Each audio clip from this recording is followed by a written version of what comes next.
We are just a week into the NBA season, and while we've all spent the last week overreacting, a lot has happened since Kia tip-off on October 22nd, but nothing possibly more surprising than the ascension of the Grizzlies' rotational big man, Huff. Jay is a 27-year-old undrafted rookie that has spent the past 4 seasons in the NBA and a majority of that time in the G League. He signed a 2-way contract over the summer with the Memphis Grizzlies, yet he's been so unexpectedly impressive in these 4 games, leading the league in true shooting percentage with a minimum of 25 field goal attempts, that the Grizzlies brass had no choice but to give him a 4-year, fully guaranteed contract.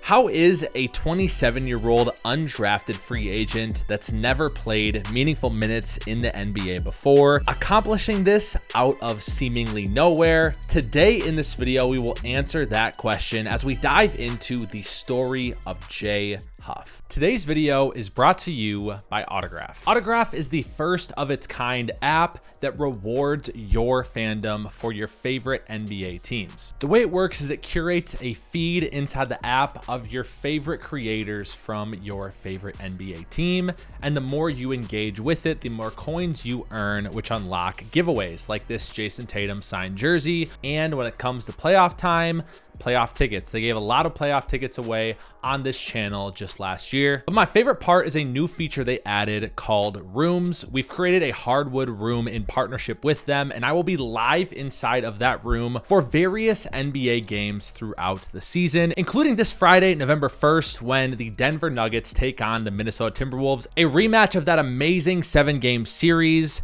in the Western Conference semis last year. And so if you want to interact with me on a deeper level, download Autograph, use code Hardwood, join my room, and let Autograph reward your fandom. I'll see you over there Friday. Thanks to Autograph for sponsoring this one. Let's get back into the video. I just want to say before we begin, regardless of what happens the rest of the year for Huff, this video is important to make because it highlights players that have had success in the G League finally getting their chance and taking full advantage of it. With that being said, let's dive right in. Jay played his 4 years of college basketball at the University of Virginia, was on that 2018 team that got upset by the University of Maryland, Baltimore County, becoming the first 1 seed ever to lose to a 16. And that same team the next year as a sophomore would run the table and win a national title. His senior season in 2021, he would average 13 points per game,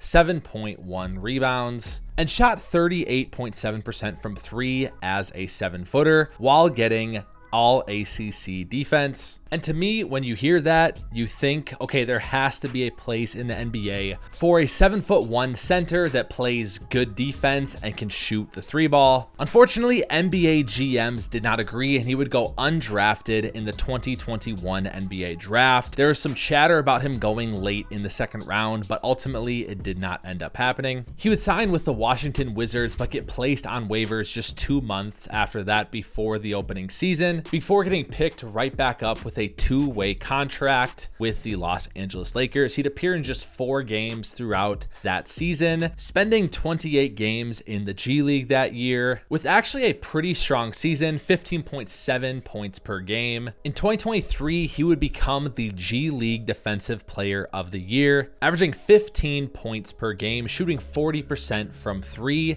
and averaging 2.9 blocks. And then the following season, 2023-2024, he would play for the Denver Nuggets 20 games that year, spending 8 games in the G League, where he put up an even more insane 20 points per game, 36.6% from 3 on 5 attempts, and 3.8 blocks per game. And I know a lot of people may ask, why are you going through his G League stats? Well, that's because I think the G League does deserve more attention for guys like Huff, who have been absolutely balling the past 2 or 3 years in it and have finally gotten their chance in the NBA. With that being said, he would get signed by the Memphis Grizzlies this offseason to another 2-way contract. And with guys like Gigi Jackson, Vince Williams Jr., Jr., Jaren Jackson Jr. out in game 1, Jay would get an opportunity, especially with Zach Edey playing just 15 minutes and fouling out. Jay saw a surprising 22 minutes in that first game, going 4 for 6 from the field, 3 for 5 from 3, 5 rebounds, and 2 blocks. Andy would even play more minutes in game 1 than Brandon Clark coming off Achilles surgery. Game 2 of the year was Jay's worst game by far. He shot 3 for 7 from the field, had 8 points, and played just 15 minutes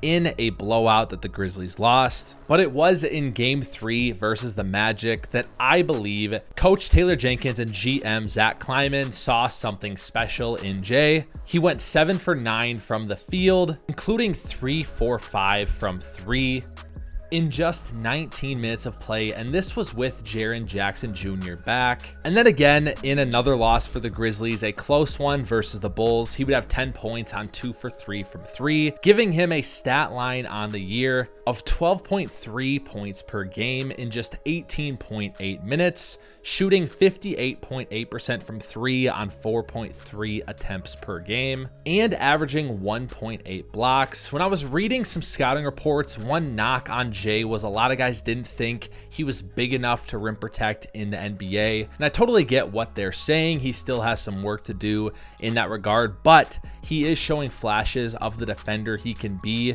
especially with these blocks and navigating drop coverage in the pick and roll. I really do think that's something that's just going to come with time and more reps at the NBA level. And I think the coolest part about Jay is when you listen to interviews of him, he actually seems like such a good dude. For example, after his career high, they had an on-court interview with him, and he didn't even know how many points he scored. He just cares about winning. He cares about helping his team. He also had an interview after signing that $10 million contract, which took place just 2 days ago, by his locker. And what he said was basically that this is all part of the journey. I've been where God's had me. And if nothing else, in the G League, I was able to develop relationships that will last a lifetime. The dude's just a really awesome guy. I'm so happy for him. Per cleantheglass.com, he would be leading the NBA in points per shot attempt as well. However, it doesn't let me filter below 100 minutes, while Jay has played just 75. He's also the team leader in offensive rating at 119.5. His defensive rating doesn't look as good. However, I do think Taylor Jenkins can get creative with the lineup usage he has with Jay, tweaking it around to see what best allows him to play defense the way he needs to, because obviously we know he can play defense. And as for the Grizzlies overall, I genuinely think the Grizzlies are one of the 4 best teams in the West. The West is absolutely loaded. I plan on eventually here doing a video on just how much of a bloodbath the Western Conference is. But with that being said, I think the Grizzlies are going to be very good this year. I think they were projected like a 7 or 8 seed in the West. I personally think it's going to be more like a 4 or 5. The biggest thing they have to figure out though is who is going to play and what type of rotations. Obviously, you have your core of Ja Morant, Desmond Bane, Jaren Jackson Jr., Marcus Smart, and Santi Aldama, but you also have a lot of bench players that deserve minutes. Of course, Zach Edey, Scottie Pippen Jr., who's having a low-key fantastic season as well, Jake LaRavia, Jay Huff, of course. And honestly, guys, there's so much more here. You have Jalen Wells, the 2nd-round rookie. You have John Conchar. You have Brandon Clark coming off Achilles surgery. You have Luke Kennard, who's hurt right now, but coming back soon. And then you have 2 absolutely key pieces in Gigi Jackson, who will be back, I believe, early December, and Vince Williams Jr. I don't know how you play. Obviously, you can't play. That's more than 12 guys. You can't play all of them. But I don't know how you decide who plays and who doesn't. And I think that's going to be a real challenge for the Grizzlies. Similarly, how it's a challenge to the Timberwolves right now. I don't know what the right answer is. How do you not play Jay Huff when he's got the best effective field goal percentage through 4 games? How do you not play Vince Williams Jr., who's a lockdown defender and a good 3-point shooter? Of course, you're going to play Gigi Jackson, one of the youngest, brightest rookies in the NBA last year. But some of these guys are just going to be odd men out. Brandon Clark could be one of them unless he shows more recovery from this Achilles surgery. John Konchar could definitely be an odd man out. I don't know, man. There's a lot of decisions that Taylor Jenkins has to make from a rotational perspective. We'll see if he can do it. Oh, and I completely forgot about Cam Spencer as well. Yeah, man, this may be the deepest team in the NBA. With that being said, I'm specifically cheering for Jay Huff. I have to get a shout out to Brett Usher on Twitter. He has been ringing the bell for Jay Huff the past couple years, including at NBA Summer League this summer. So props to you, Brett. Thank you so much for watching this video. Be on the lookout for a Paolo video soon, a Lakers video, a Cleveland Cavaliers video, and more. And as always, we'll see you on the hardwood.